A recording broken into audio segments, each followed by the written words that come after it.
اعوذ باللہ من الشیطان الرجیم بسم اللہ الرحمن الرحیم۔ کلمات قصار میں سے دوسرا ہے۔ امام علی علیہ الصلوۃ والسلام فرما رہے ہیں کہ ازرا بنفسہ من استشعر الطمع ورضی بالذل من کشف عن ضرہ وہانت علیہ نفسہ من امر علیہا لسانہ۔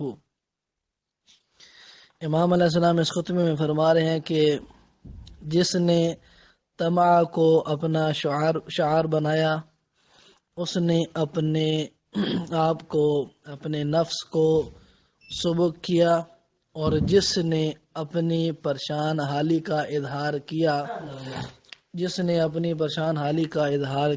وہ ذلت پر آمادہ ہو گیا، اور جس نے اپنی زبان کو قابو میں نہ رکھا، یعنی جس نے اپنی زبان کو اپنے اوپر حاکم و امیر مقرر کیا، اس نے خود اپنی بے وقعتی، اپنی ذلت، اپنی اہانت، اپنی توہین کا سامان مہیا کر لیا۔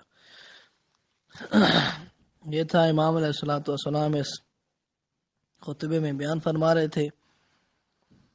اب استشعارہ اس کا معنی شعار ہے۔ طمع جو ہے یہ ضد القنا ہے، یعنی جس کا مطلب ہوتا ہے لالچ، اور اسی طرح اس میں حانت جو لفظ استعمال ہوا ہے اس کا معنی توہین ہے۔ امرا یعنی امیر کے معنی میں ہے اپنے اوپر امیر مقرر کرنا۔